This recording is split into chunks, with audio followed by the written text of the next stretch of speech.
In today's lesson, we're going to continue to talk about gender and church, especially through the lens of two different points of view.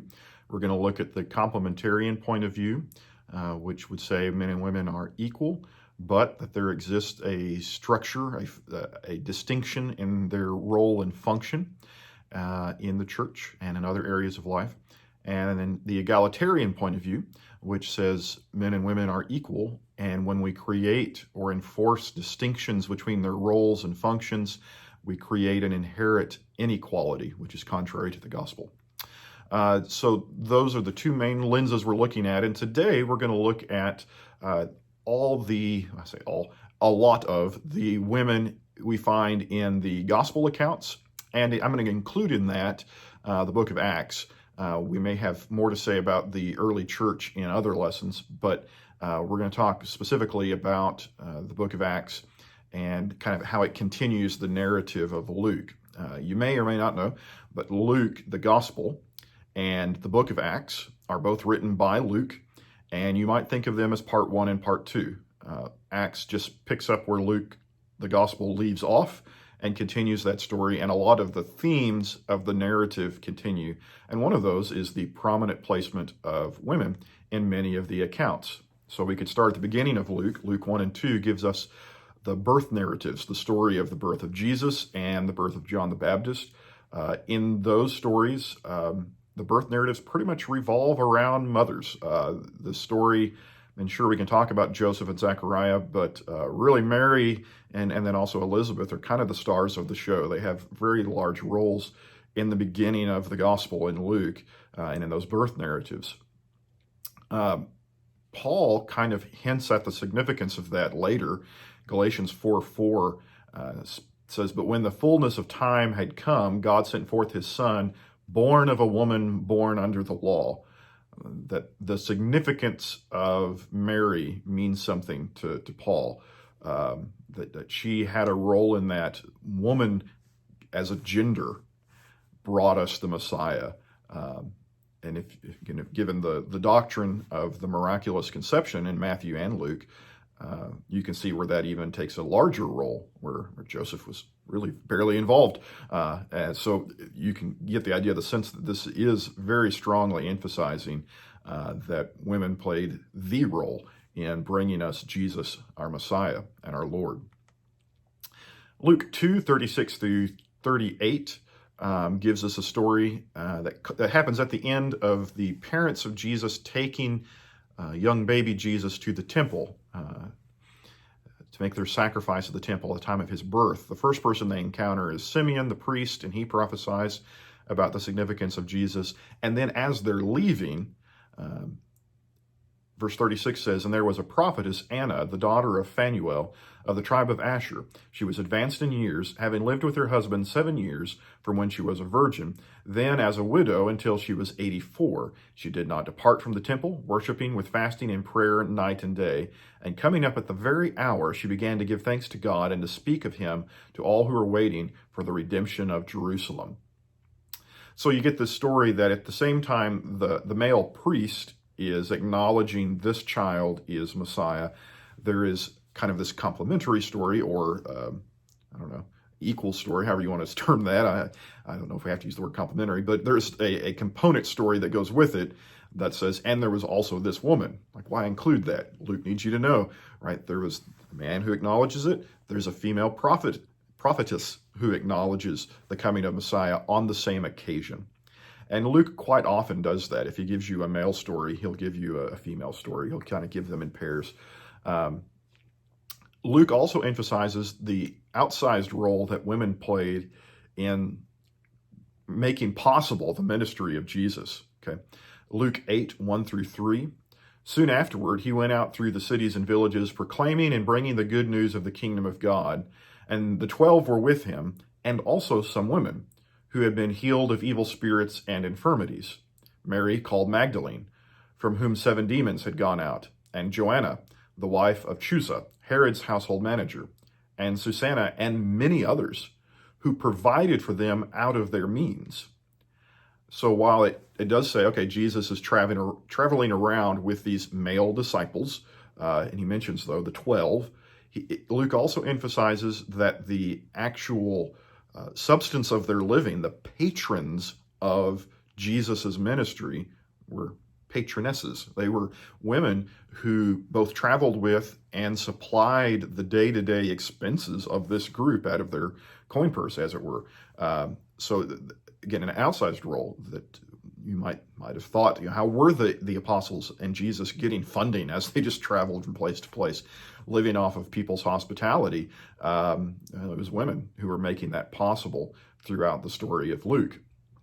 Luke 10:38 through 42 gives the story of Mary and Martha.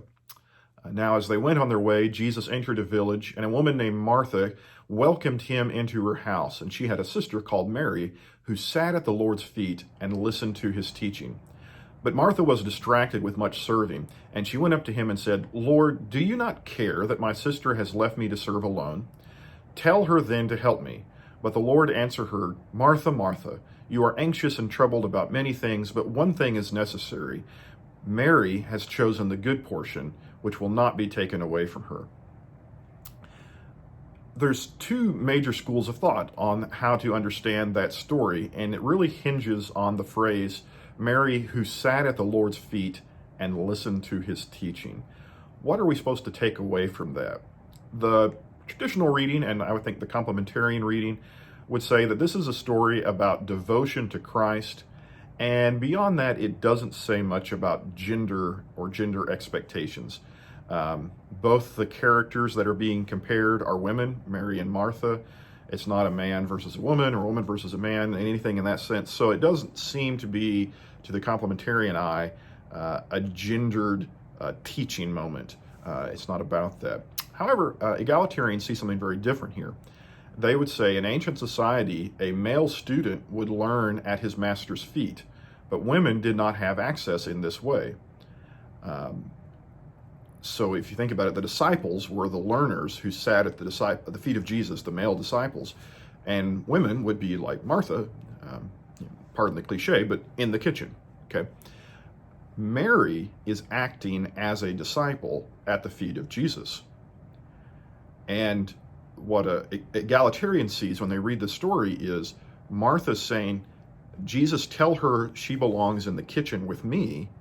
And Jesus says, no, she belongs right here, studying and learning as a disciple. So by commending Mary, Jesus is affirming women outside of the kitchen and in learning roles, and understand a disciple was almost always going to turn into a teacher later on. That was the idea. You learn from your master, you teach to others.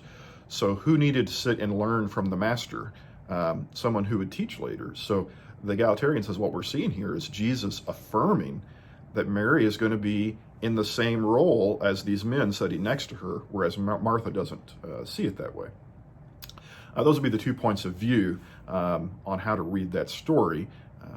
Probably not an easy way to say, and this is the right way to understand that, but it's interesting how just thinking a very simple story can be read very differently by the two schools of thought.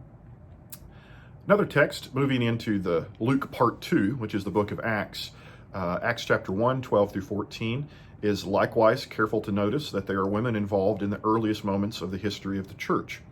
Then they returned to Jerusalem from the mount called Olivet, which is near Jerusalem, a Sabbath day's journey away. And when they had entered, they went up to the upper room where they were staying, Peter and John and James and Andrew, Philip and Thomas, Bartholomew and Matthew, James the son of Alphaeus and Simon the Zealot, and Judas the son of James. All these, with one accord, were devoting themselves to prayer, together with the women and Mary, the mother of Jesus, and his brothers. What women? Probably the women he's already described to us back in Luke, the 8th chapter, that there was a large contingent of women who traveled with Jesus and his disciples and were, again, patronesses that were providing for them the financial means to continue their ministry. And of course, the mother of Jesus as well is present. Acts 2:17 and 18 gives us the scene of Pentecost, and Peter is preaching his sermon about what's going on and what are you seeing. The apostles are speaking in tongues around the porch of Solomon's temple, and Peter explains what's happening by quoting from Joel, the 2nd chapter, which says these words that he then quotes. I will pour out my spirit on all flesh, and your sons and your daughters shall prophesy. Your young men shall see visions, your old men shall dream dreams. And even on my male servants and female servants, in those days I will pour out my spirit, and they shall prophesy. So it does seem to indicate that one of the signs of the coming of the kingdom, of the arrival of God's pouring out of his spirit, would be that we would see these miraculous acts, as we see in Acts chapter 2, the speaking in tongues, and I assume prophesying went with that, but that it would be done by both men and women, sons and daughters, male servants, female servants, that it would be done and shared among them in some way. There's really not any debate about that. The question is, is there any distinction made? Complementarian would say yes, there's still a distinction made.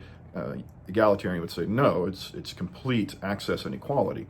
But the fact that daughters and females are included, even in the prophecy that Peter applies to the church and says this is what we're doing, is significant.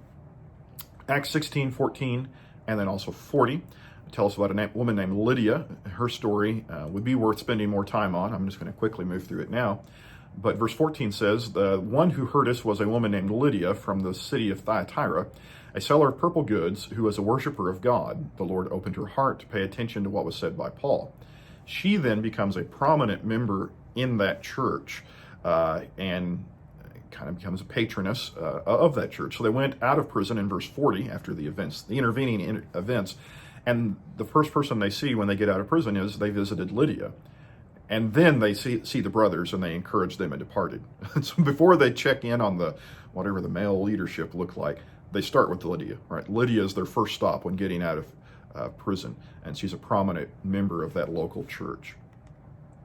Another name that comes up, well, not really a name, but just a classification, Acts the 17th chapter, as they move into the Greek cities, Luke emphasizes again that it was largely women who were hearing the gospel, responding to it, and playing large roles in these early churches. Acts 17:12, many of them therefore believed, and not a few Greek women of high standing, as well as men. Well, who's being emphasized there? Not a few, quite a lot, Greek women, and then, oh yeah, men too. And so it's kind of interesting. The men are almost an afterthought to the story there. Verse 34, something similar.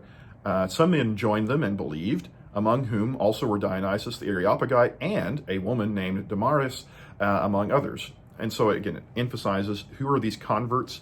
Two are called by name, one of them a woman. And it emphasizes, and she was a woman, in case you weren't sure who he's talking about.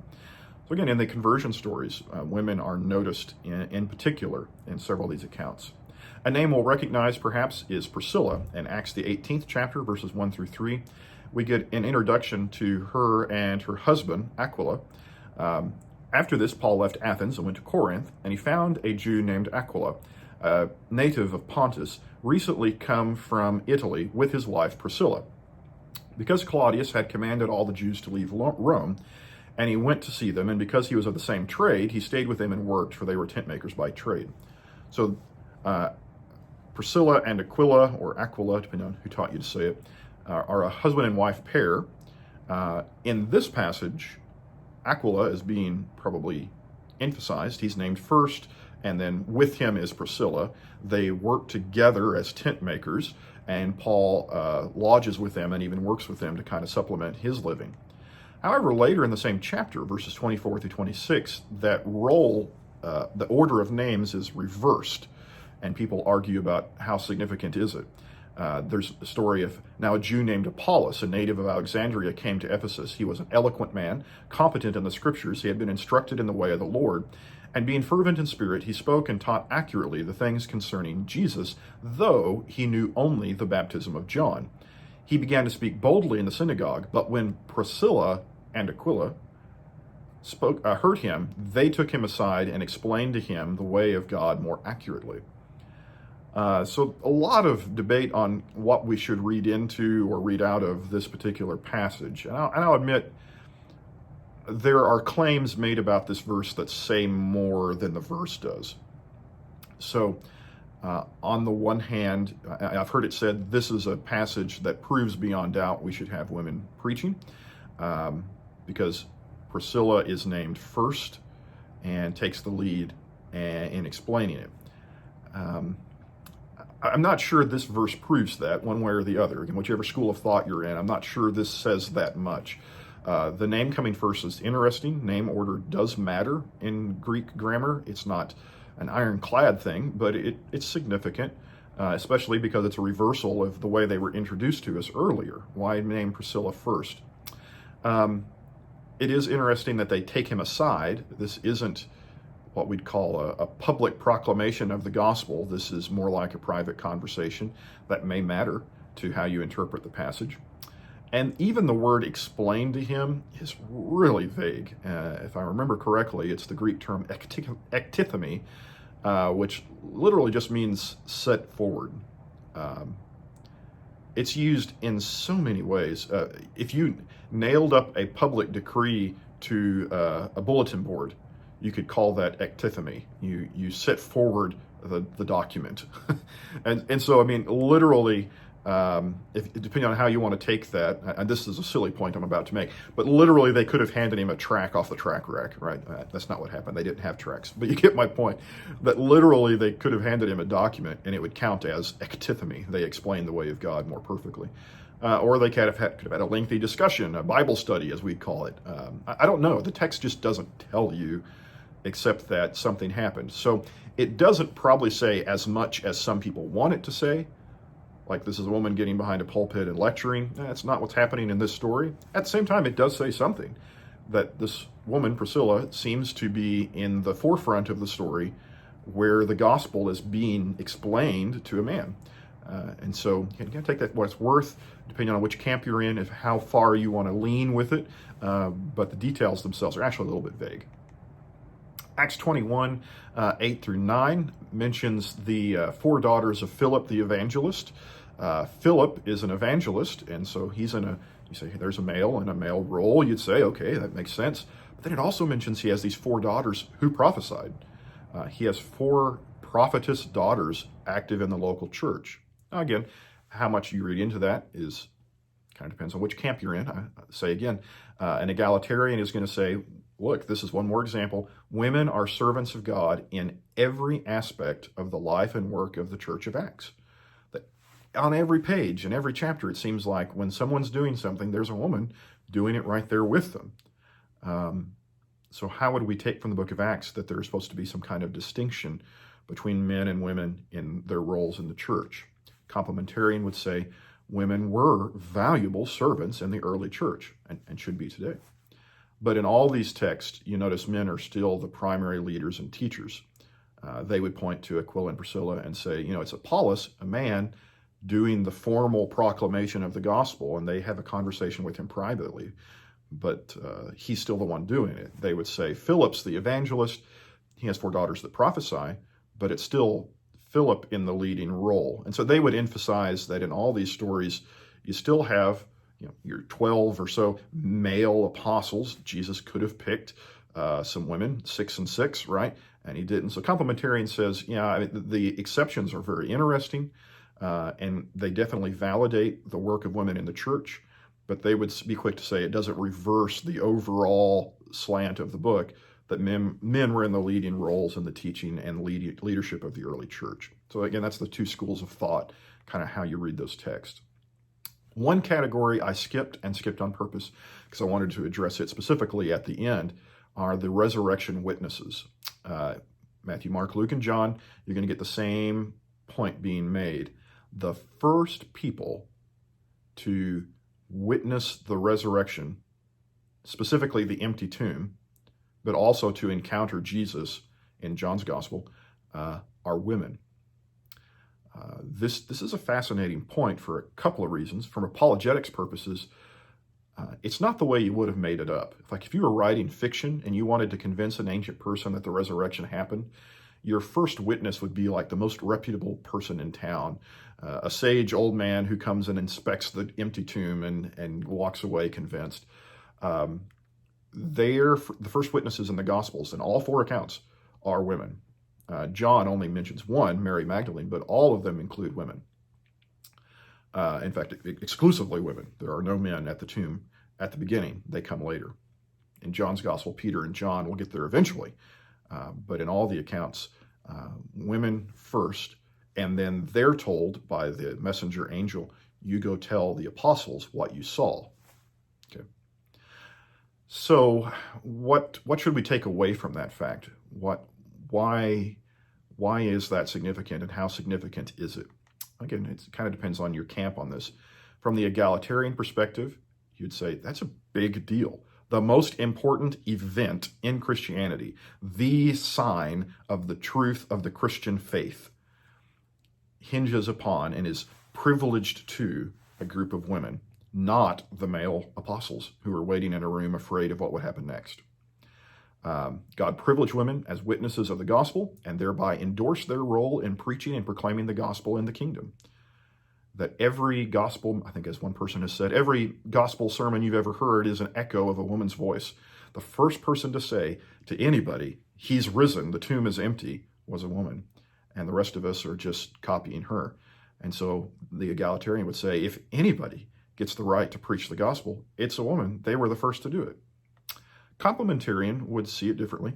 They would say women do participate in sharing the gospel. No one's questioning that. But even in this story, what does God have them do? Deliver the message to a group of men who would be the apostles. He doesn't say, now you're the witnesses, go into all the world and preach the gospel to every creature. He says, go tell these men, and then they meet with Jesus, and Jesus says to them, go into all the world and preach the gospel to every creature. So they would say that that's part of the overall trajectory of Acts and Luke, that the church leaders and preachers in the gospel are still male.